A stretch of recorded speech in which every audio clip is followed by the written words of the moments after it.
Welcome to the Learning and Development Podcast, sponsored by InfoPro Learning. As always, I'm your host, Nolan Hout.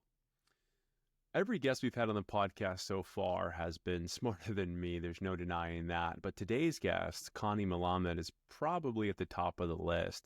She has over 25 years of experience providing instructional design guidance to governments, corporates, universities, you name it.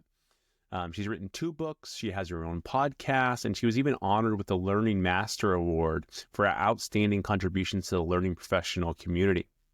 Today, we're going to be talking with Connie about visual design and how we can apply these principles in corporate training. There'll be several practical tips in this podcast, as well as some strategic guidance on more big picture things.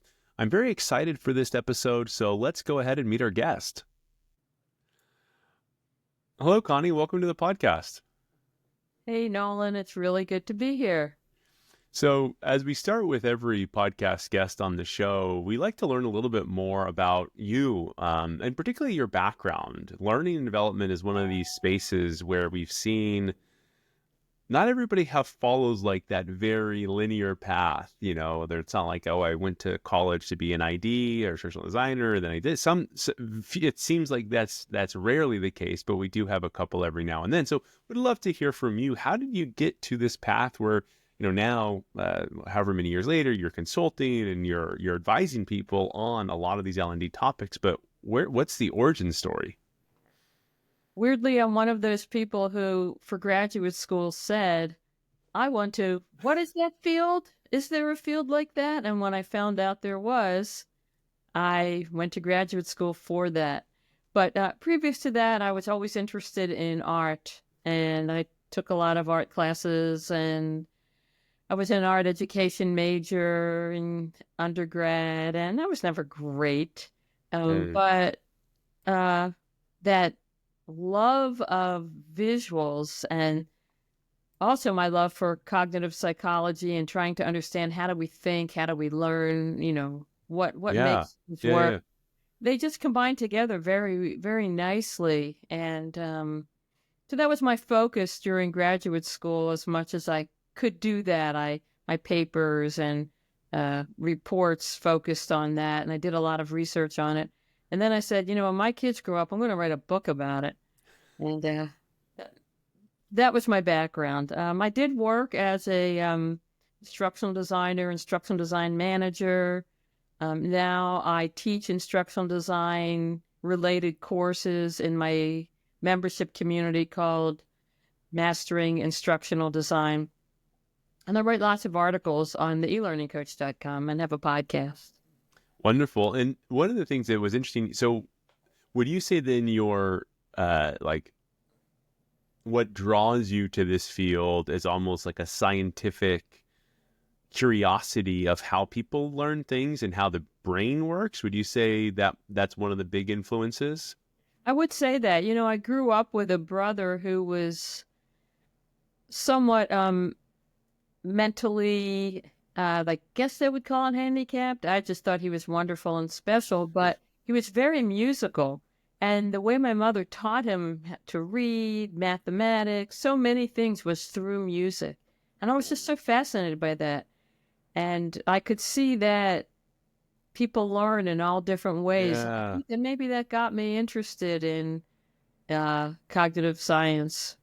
Wow, very cool. Very cool. Well, I mean, that's a good segue to our topic today because it is, scientific in nature, which is, how do we implement research-inspired visual design principles into what we're doing today? So with that fundamental kind of basis of research. And I think it's interesting, when I talk to people, the differences between instructional design and graphic design and the science behind it. That's where I think there's a lot of misconception. So excited to dig into this. To start with, Connie, maybe you can help us understand how would you define research-inspired visual design? Okay. Well, first of all, I do want to say that every time I read a research report, I don't necessarily 100% believe it because we also have our own experiences. And after you've been in the field for a while, you know what works and what doesn't. So it's a combination of experience, best practices and research kind of combined together. Because I know any research that's done in a pure space, like in an academic laboratory setting, it's not always going to be the same as teaching a class or creating e-learning. That said, there's a lot that the research can confirm, and so research-inspired visual design would be taking a look at how we learn, perhaps an information processing model where there is a working memory where information comes in and lasts maybe 10 seconds, and then people construct knowledge out of that information if they can relate to it and if they have previous knowledge of it. And eventually, if we're really lucky, information and the building of skills gets encoded into long-term memory. That's the really short version. But so there's a lot of research on how we learn that actually can influence our visual design. Yeah, and one of the things that you mentioned there, and I'm curious to know myself, as a lot of organizations are moving to a skills-based organization, is that changing our visual design and our instructional design? Is that kind of rewriting how we create a lot of these programs? I really think it is. We can't say that learning facts isn't important, because let's say you're in sales. Well, you really do need to know product information. Yeah. Or if you're a physician or nurse, you really do need to know about drug combinations and symptoms and, possible diagnoses. So all of that, all of those kinds of facts are important.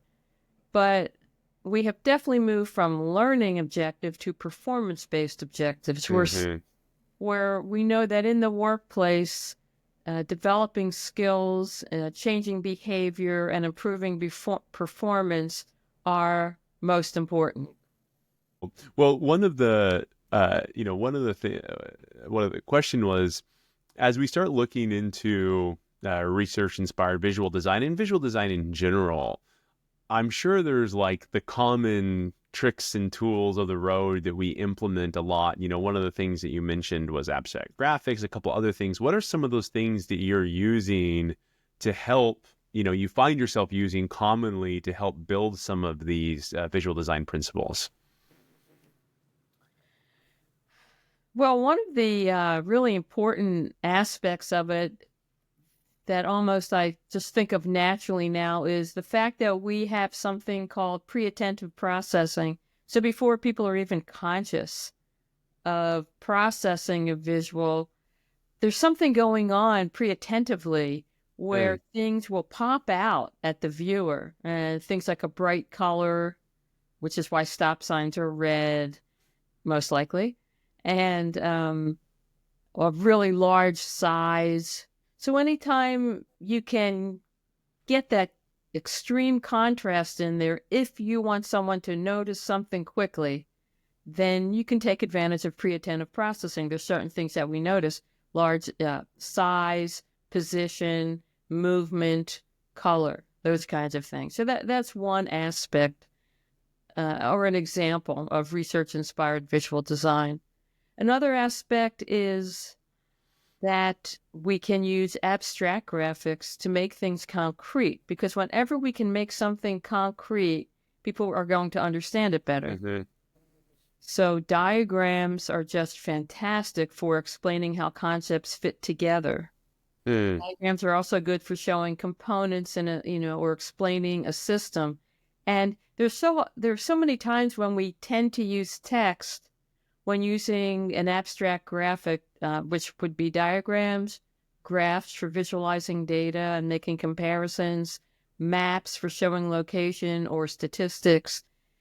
So many of these abstract graphics are underused, and we can replace text and perhaps use narration while someone's looking. I'm thinking in terms of e-learning or a in-person or virtual classroom environment where you can talk over the diagrams or any of the abstract graphics and use them to make things more concrete. And that can really help people understand and retain the information better.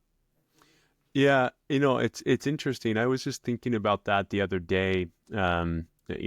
Since we're a training company, we kind of have our finger on the pulse of what programs are we delivering that kind of are common. And one of those is using data to tell stories. I think that is a art, science, whatever, that is really going out. And I'm sure a lot of it has to do with just being so text heavy and just wanting to communicate so much information versus allow the mind to fill in the gaps and trust that the mind is going to fill in the gaps. I wonder, so we're a fairly global org. So I also wonder in our case, how easy is it for us to have the mind fill in the gaps when we're all thinking and processing in different languages? And so I always wonder, but at any time I catch myself doing this, whether I'm making a PowerPoint slide or I'm writing an email, if it's more than a couple paragraphs, I just kind of stop and think to myself, do I really know what I'm trying to say? Because we all know the problem with using abstract graphic, not problem, but it's harder. It's a lot harder to turn 100 words into a picture. Well, that's true. I think it was, I don't remember which author said it, but they said, I don't have time to write you a short letter, so I'll write you a long one. Right. And so it does take time. And so I wonder, it's probably a mix of everything, but also how is this component of when we're all so stretched so thin, it's quicker to just put the text on the screen, even though it's more text and maybe we're breaking our principles. So as we're seeing, so pulling maybe on that thread a little bit, you mentioned abstract graphics, and we all know that it's a time-consuming thing. How are we able to leverage tools like AI, is a great use case. They're a great condenser of knowledge. Like Notebook LM from Google is really good. You plug in a book and it can tell you whatever it is. How do you feel AI is helping kind of change some of that landscape for us? Well, I'll get to that in a minute. I just wanted to say that really, in case I misspoke or was misunderstood, that it's words and text together that are better than than words alone or graphics alone. An abstract graphic is always going to need some text along with it. Of course. Yeah, absolutely. Okay. So as far as AI goes, I mean, certainly seems like everyone in the field is using AI for summaries, for organization of content, for streamlining writing. And you think you're saving a lot of time, and I really do think you are saving time, but you always have to go back and check and tweak and make it sound like your voice. Check citations. I experience regularly, like just AI completely making things up out of the blue. So it still does save time, but we really have to be cautious. And as far as AI and graphics goes, I think there are a few things going on. I think about the ethics of it. I don't want to put illustrators out of business. There are many, many illustrators and artists and graphic designers who help with e-learning and presentations. And I want to make sure that we're still using their talents. So that's one thing I often think about. And in other words, I may use AI as a secondary means. One thing, most of the AI tools are not particularly good at abstract graphics. I did find one that is, and that's napkin.ai. Yeah. That one can make some pretty decent diagrams, visual metaphors, and things like that. Yeah, I definitely think it's changing the landscape. Sometimes I just cannot find a stock photo of a particular event that I really want to show. And, I use AI and it works. So, yeah, it's interesting that the application of AI and how we're all kind of leveraging it. You mentioned you have to do some rework, and I think a lot of I am no I don't mean any offense to Copilot or Microsoft as a company, because obviously they are one of the bigger in the spaces. But I think, unfortunately, there was a lot of disservice being done when people said, "Oh, AI, let's use Copilot."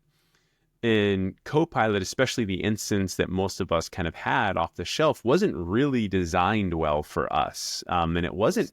It felt like you were taking 2 steps forward and 3 steps backwards sometimes, right? And so you're like, well, the net is negative now. And so I will throw my hat into that ring of one of those people. It wasn't until I ended up downloading Claude, which is a big tool by Anthropic, Claude.ai, one of my absolute favorite tools. And I started leveraging, I realized, oh, this tool actually is, I am taking 3 steps forward. I'm taking a step back, but I'm still getting there much faster than I would at the beginning. And, it's an interesting component about what is the role of the illustrator or of the instructional designer, for that matter, as we start leveraging AI. And so, like, I guess what advice might you give, Connie, if you're in that field, right? Because we're in this field. Instructional design is something that AI is looking to go through, right? Storyline, all these companies are investing billions essentially into saying, tell me what course you want to create and I'll create it for you. So what is your advice to people, and I know you hold many of these sessions. You mentioned, the class sessions that you have with Mastering Instructional Design.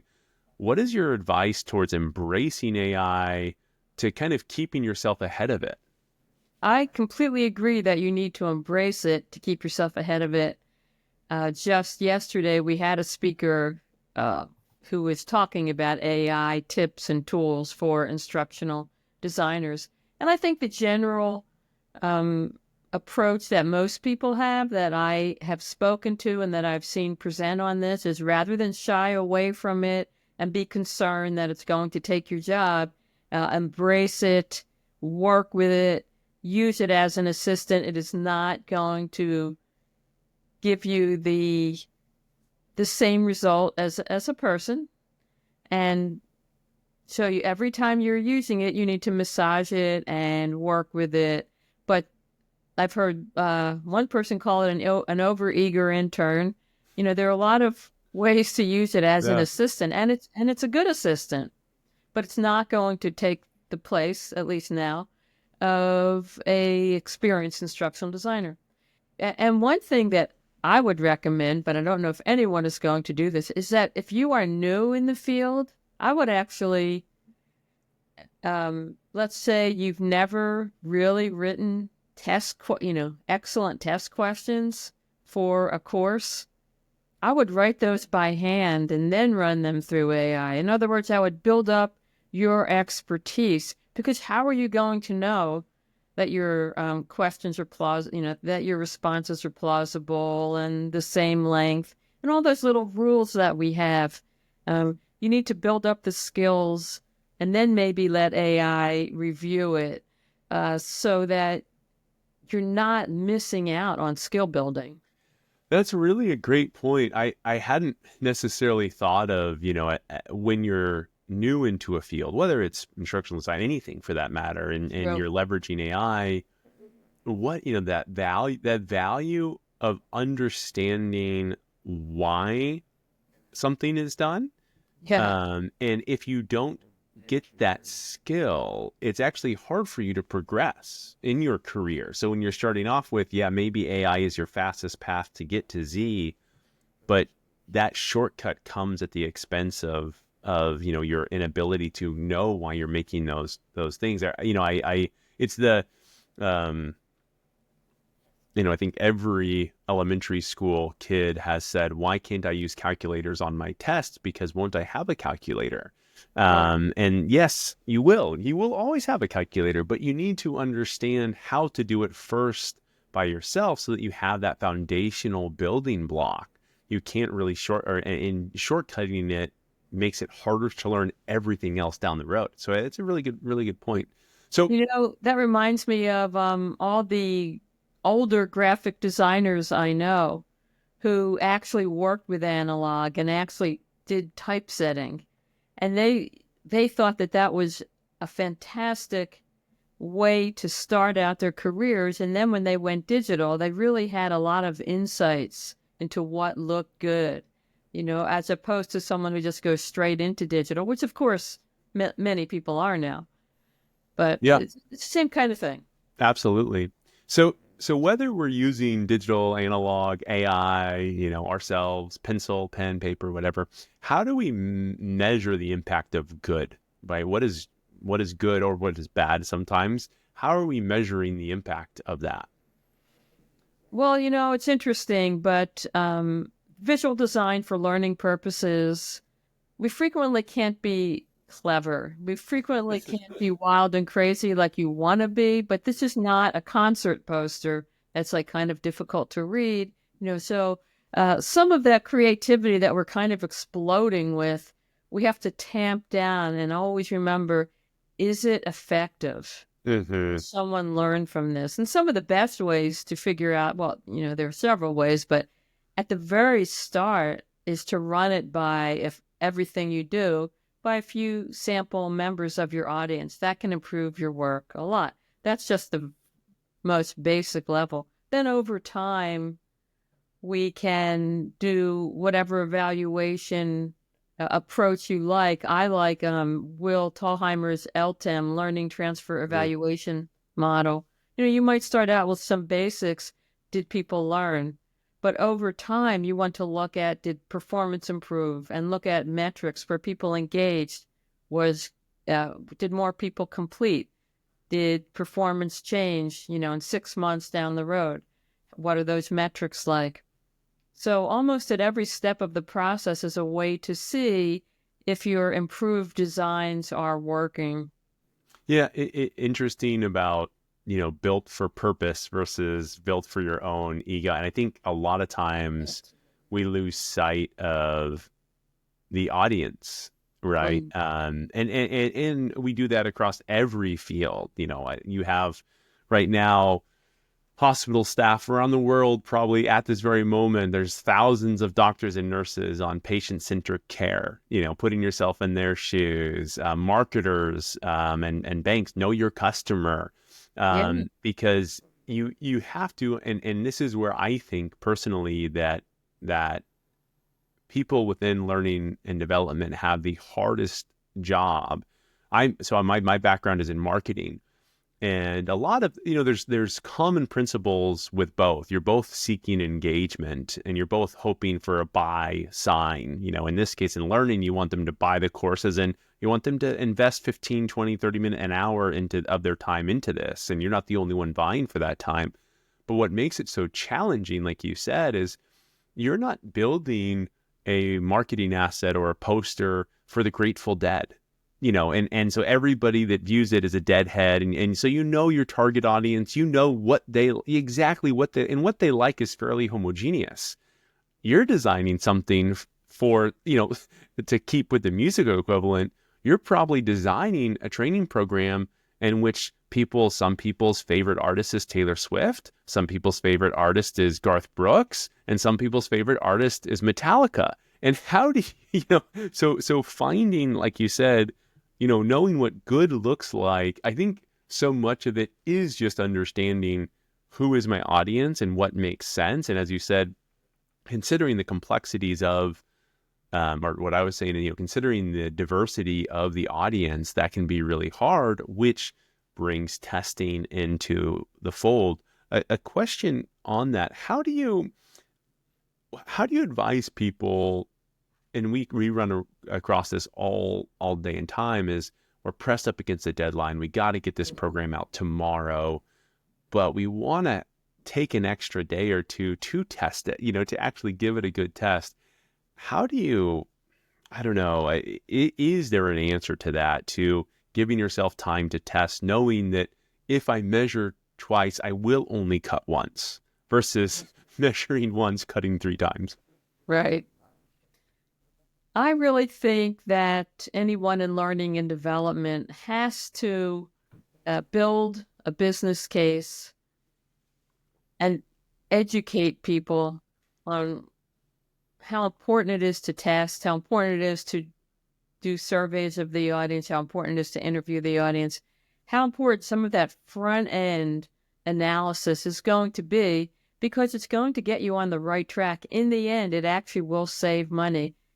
3 days or 4 days of interviews and testing, and then some revisions. So maybe it could even be go to a week, but early on, it's going to save a lot more money than developing an entire program that is completely off track and doesn't solve the problem. So a company could spend hundreds of thousands of dollars on training that doesn't work, as opposed to putting that money, some of that money, on the front end. And we just have to keep educating and building business cases for allowing us to use the proper approach. Yeah, I'm going through this right now with my design team here at InfoPro. I have the marketing department has a design team, and I've noticed our rework right now is 50% of our total spend. Wow. Is rework. And so what I said, anything that has over a day, an 8 hour, anything that's more than 8 hours to create, we need to actually spend an extra 2 hours. I said I'm mandating a 1 hour meeting between all the stakeholders to align on what we're trying to do. I know, yes, maybe that project is now estimated as 9 hours, but I can guarantee you it's going to save us a lot of time, because now every 8 hour project is turning into 12. And that is from a company like our, we have 300 instructional designers on our staff. We are constantly in this process. I can tell you that 8 hour project becomes 12 more often than you would like to admit, if you don't take that time up front. So very, very good note on that, Connie. So as we wrap up, and we've covered a lot of different topics here, really related to this, visual design. What advice would you have again to today's instructional designer, visual designer, when they're in, corporate learning? It's such an evolving landscape. I mean, what is the advice that you have to give to these people? Well, I would suggest learning the foundation principles of visual design. It's not that hard to learn them, and as someone in marketing, you probably know that. Learn the basics, and then become aware of design all around you. So in junk mail, magazines, websites, when you're riding the subway, look at everything around you. It was all designed by someone. Pick it apart, analyze it, evaluate, find what you like and what you don't like, and then take what you've learned and use it in your own work. And always test with some sample audience members to get for a general look and feel feedback. Make sure people can understand your instructions, make sure you're meeting accessibility guidelines, and that your work is easy to perceive and process. Lovely. And one maybe piece that I'll throw in, for those that are hiring, visual designers and instructional designers, the interview question that I always ask is, tell me what your favorite ad is that you've seen recently, or whatever it is, and tell me why it's your favorite. Because if you're in the field, you pick up on these things. You are keenly, my wife hates me because every ad, I cue into the ads, at least if I haven't seen it before, because I say, oh, wow, that's great. And my wife's like, can you stop analyzing the ads between like Love is Blind or something like that? And I just can't help myself. So that's a really good interview question if you're interviewing people in visual design, to understand, are they really good at Adobe, or do they actually internally have some, visual component of that? So you can take that. Yeah. Well, Connie, thank you so much for your time and investment in this podcast. And remind people, Connie, the name of the session that you host, the class that you host. I thought it was really great. I took a look at the curriculum, phenomenal value. What was the name of it? Right. Well, some people don't understand it. It's not a course, it's a membership community. So there are about 15 self-paced courses.